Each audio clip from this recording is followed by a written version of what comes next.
ವೀಕ್ಷಕರೇ, ನಾನಿವತ್ತು ಮಾರಾಟವಾದ ಪಿತ್ರಾರ್ಜಿತ ಆಸ್ತಿಯನ್ನು ಮರಳಿ ಪಡೆಯಬಹುದಾ?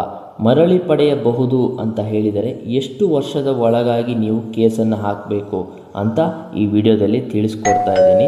ನನ್ನ ಚಾನಲನ್ನು ಸಬ್ಸ್ಕ್ರೈಬ್ ಮಾಡಿಕೊಂಡು ವಿಡಿಯೋನ ನೋಡಿ ಹಾಗೂ ಪಕ್ಕದಲ್ಲಿರುವಂತಹ ಬೆಲ್ ಐಕನ್ನ ಟ್ಯಾಪ್ ಮಾಡಿ ನನ್ನ ಹೊಸ ವಿಡಿಯೋಸ್ ಬಂದಾಗ ನಿಮಗೆ ನೋಟಿಫಿಕೇಷನ್ ಮುಖಾಂತರ ಸಿಗುತ್ತೆ ಅಂತ ಹೇಳ್ತಾ ವಿಡಿಯೋನ ಸ್ಟಾರ್ಟ್ ಮಾಡ್ತಾ ಇದ್ದೇನೆ.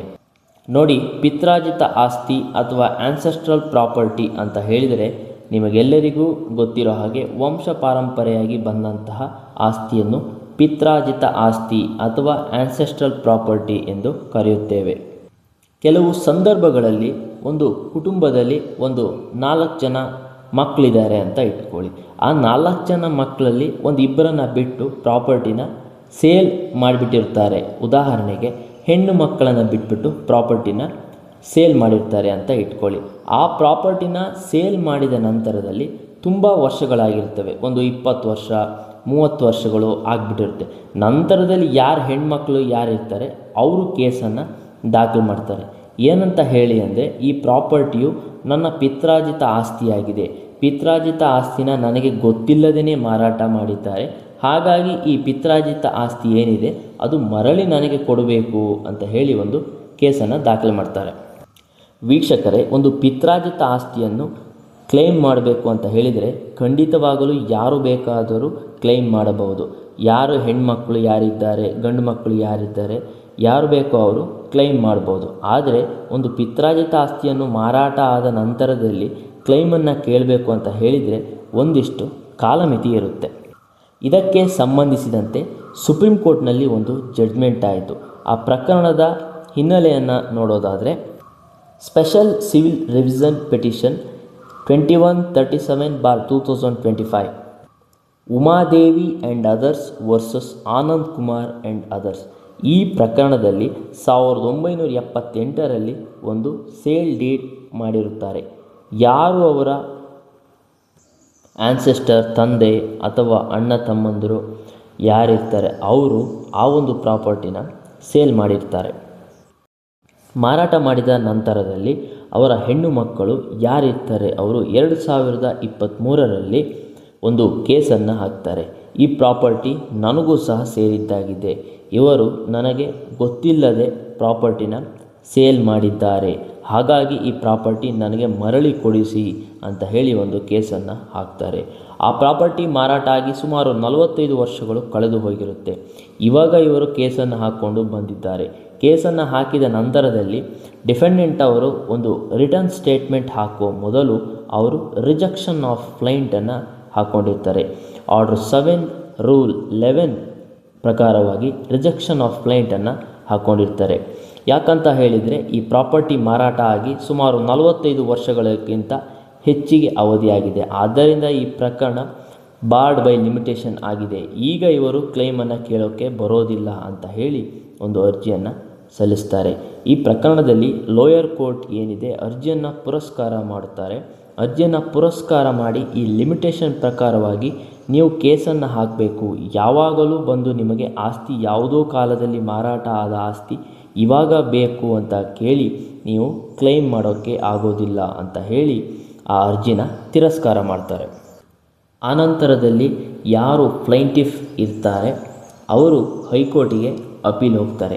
ಅಪೀಲ್ ಹೋದ ನಂತರದಲ್ಲಿ ಹೈಕೋರ್ಟ್ ಇಬ್ಬರ ವಾದ ವಿವಾದವನ್ನು ಕೇಳಿ ನಂತರದಲ್ಲಿ ಹೈಕೋರ್ಟ್ ಎಷ್ಟೇ ವರ್ಷ ಹಿಂದಿನ ಪ್ರಾಪರ್ಟಿ ಆಗಿದ್ದರೂ ಸಹ ಏನು ಹೆಣ್ಣು ಮಕ್ಕಳಿಗೆ ಒಂದು ರೈಟ್ಸನ್ನು ಇರುತ್ತೆ, ಈಕ್ವಲ್ ರೈಟ್ಸ್ ಆ ಪ್ರಾಪರ್ಟಿಯಲ್ಲಿ ಇರುತ್ತೆ. ಅವರಿಗೆ ಗೊತ್ತಿಲ್ಲದೇ ಮಾರಾಟ ಮಾಡಿದ್ದಾರೆ, ಹಾಗಾಗಿ ಅವರಿಗೂ ಸಹ ಈ ಪ್ರಾಪರ್ಟಿಯಲ್ಲಿ ಶೇರ್ ಬರಬೇಕು ಅಂತ ಹೇಳಿ ಹೈಕೋರ್ಟ್ ಲೋಯರ್ ಕೋರ್ಟ್ ಆರ್ಡರನ್ನು ತಳ್ಳಿ ಹಾಕುತ್ತೆ ಅಂತ ಹೇಳ್ಬೋದು. ನಂತರದಲ್ಲಿ ಯಾರು ಡಿಫೆಂಡೆಂಟ್ ಇರ್ತಾರೆ ಅವರು ಸುಪ್ರೀಂ ಕೋರ್ಟ್ಗೆ ಹೋಗ್ತಾರೆ.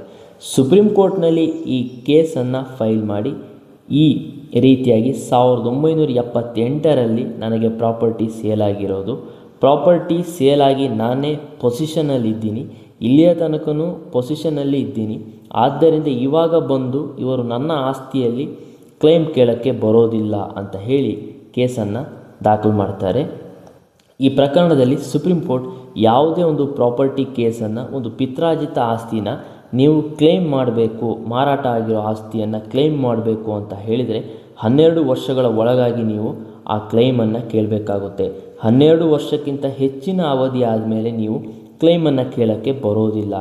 ಏನೇ ಒಂದು ಮಾರಾಟ ಆಗಿರೋ ಪ್ರಾಪರ್ಟಿನ ನೀವು ನಿಮಗೆ ವಾಪಸ್ ಮರಳಿ ಪಡ್ಕೋಬೇಕು ಅನ್ನೋದಾದರೆ ಯಾರು ಅಣ್ಣ ತಮ್ಮಂದಿರು ಅಥವಾ ತಂದೆ ಅಥವಾ ದೊಡ್ಡಪ್ಪ ಚಿಕ್ಕಪ್ಪ ಯಾರು ಮಾರಾಟ ಮಾಡಿರ್ತಾರೋ ಮಾರಾಟದ 12 ವರ್ಷಗಳ ಒಳಗಾಗಿ ನೀವು ಆ ಪ್ರಾಪರ್ಟಿಯಲ್ಲಿ ನನಗೂ ಶೇರ್ ಇದೆ, ನನ್ನ ಶೇರ್ನ ನನಗೆ ಕೊಡಿಸಿಕೊಡಿ ಅಂತ ಹೇಳಿ ನೀವು ಕೇಸನ್ನು ದಾಖಲು ಮಾಡ್ಬೋದು ಅಂತ ಹೇಳಿ ಸುಪ್ರೀಂ ಕೋರ್ಟ್ ಆದೇಶ ಮಾಡುತ್ತದೆ. ವೀಕ್ಷಕರೇ, 12 ವರ್ಷ ಅಂತ ಯಾಕೆ ಕೋರ್ಟ್ ಹೇಳುತ್ತೆ ಅಂತ ಹೇಳಿದರೆ, ಯಾವುದೇ ಒಬ್ಬ ವ್ಯಕ್ತಿ ನಿರಂತರವಾಗಿ ಸತತ 12 ವರ್ಷಗಳ ಕಾಲವಾಗಿ ಒಂದು ಪ್ರಾಪರ್ಟಿನ ಯೂಸ್ ಮಾಡಿಕೊಂಡು ಬರ್ತಾ ಇದ್ದರೆ ಅಡ್ವರ್ಸ್ ಪೊಸೆಷನ್ ಪ್ರಕಾರವಾಗಿ ಆ ಪ್ರಾಪರ್ಟಿ ಅವನದೇ ಆಗುತ್ತೆ. ಆದ್ದರಿಂದ 12 ವರ್ಷಗಳ ಒಳಗಾಗಿ ಅವರ ರೈಟ್ಸನ್ನು ಕ್ಲೈಮ್ ಮಾಡಬೇಕಾಗುತ್ತೆ. ಮತ್ತು ಲಿಮಿಟೇಷನ್ ಇಲ್ಲ ಅಂತ ಹೇಳಿದರೆ ಯಾವಾಗ ಬೇಕಾದರೂ ಆವಾಗ ಇದೇ ಥರ 50 ವರ್ಷ 60 ವರ್ಷ ಆದರೂ ರೈಟ್ಸನ್ನು ಕ್ಲೈಮ್ ಮಾಡಿಕೊಂಡು ಬರ್ತಾ ಇರ್ತಾರೆ. ಹಾಗಾಗಿ ಯಾರು ಜೆನ್ಯೂನ್ ಪರ್ಚೇಸರ್ ಇರ್ತಾರೆ ಅವರಿಗೆ ಪ್ರಾಪರ್ಟಿ ಬೈ ಮಾಡಿರ್ತಾರೆ, ಪ್ರಾಪರ್ಟಿನ ಬೈ ಮಾಡಿ ಆ ಪ್ರಾಪರ್ಟಿನ ಡೆವಲಪ್ಮೆಂಟ್ ಮಾಡಿರ್ತಾರೆ. ಡೆವಲಪ್ ಆದ ನಂತರದಲ್ಲಿ ಆ ಪ್ರಾಪರ್ಟಿ ನನಗೆ ಬೇಕು ಅಂತ ಹೇಳಿ ನ್ಯಾಯಾಲಯ ಏನಾದರೂ ಪ್ರಾಪರ್ಟಿನ ಕೊಡಿಸ್ಬಿಟ್ರೆ ಅಂಥ ಸಂದರ್ಭದಲ್ಲಿ ಡೆವಲಪ್ ಮಾಡಿರುವವರಿಗೆ ತುಂಬಲಾರದ ನಷ್ಟ ಆಗುತ್ತೆ. ಆದ್ದರಿಂದ ಯಾವುದೇ ಒಂದು ಪ್ರಾಪರ್ಟಿಯನ್ನು ಕ್ಲೈಮ್ ಮಾಡಬೇಕು ಅಂತ ಹೇಳಿದರೆ ಪಿತ್ರಾರ್ಜಿತ ಆಸ್ತಿಯಲ್ಲಿ ನನಗೂ ಸಹ ಹಕ್ಕಿದೆ ಅಂತ ಹೇಳಿದರೆ ಮಾರಾಟ ಆದ 12 ವರ್ಷಗಳ ಒಳಗಾಗಿ ನೀವು ಆಸ್ತಿಯನ್ನು ಕ್ಲೈಮ್ ಮಾಡಿ. ಒಂದು ವೇಳೆ 12 ವರ್ಷಕ್ಕಿಂತ ಹೆಚ್ಚಿಗೆ ವರ್ಷ ಆಗಿದೆ, ಒಂದು 20 ವರ್ಷ 25 ವರ್ಷ ಆಗಿಬಿಟ್ಟಿದೆ, ಇವಾಗ ನಾನು ಕ್ಲೈಮ್ ಮಾಡೋಕ್ಕೆ ಬರೋದಿಲ್ಲ ಅಂತ ಹೇಳಿದರೆ ಖಂಡಿತವಾಗಲೂ ನೀವು ಕ್ಲೈಮ್ ಮಾಡ್ಬೋದು. ಆದರೆ ನೀವು ಯಾವ ಕಾರಣಕ್ಕೆ ಇಷ್ಟು ವರ್ಷಗಳ ಕಾಲದಲ್ಲಿ ನೀವು ಬಂದು ಹಕ್ಕನ್ನು ಕೇಳಿಲ್ಲ ಅನ್ನೋದಕ್ಕೆ ಸಕಾರಣವನ್ನು ಕೊಡಬೇಕಾಗುತ್ತೆ. ಆವಾಗ ನ್ಯಾಯಾಲಯ ಒಪ್ಪಿ ನಿಮ್ಮ ಕೇಸನ್ನು ಅಡ್ಮಿಟ್ ಮಾಡಿಕೊಂಡು ನಿಮ್ಮ ಆರ್ಗ್ಯುಮೆಂಟನ್ನು ಕೇಳಿ ಒಂದು ಜಡ್ಜ್ಮೆಂಟನ್ನು ಬರೀತಾರೆ ಅಂತ ಹೇಳ್ಬೋದು. ಸೊ ನೋಡಿದ್ರಲ್ಲ ವೀಕ್ಷಕರೇ, ಇದಿಷ್ಟು ಮಾರಾಟವಾದ ಪಿತ್ರಾರ್ಜಿತ ಆಸ್ತಿಗೆ ಯಾವಾಗ ನೀವು ಕೇಸನ್ನು ದಾಖಲಿಸ್ಬೋದು ಅಂತ ಹೇಳಿ. ನನ್ನ ಚಾನಲ್ನ ಸಬ್ಸ್ಕ್ರೈಬ್ ಮಾಡ್ಕೊಳ್ಳಿ ಹಾಗೂ ಪಕ್ಕದಲ್ಲಿರುವಂತಹ ಬೆಲ್ ಐಕನ್ನ ಟ್ಯಾಪ್ ಮಾಡಿ. Thank you.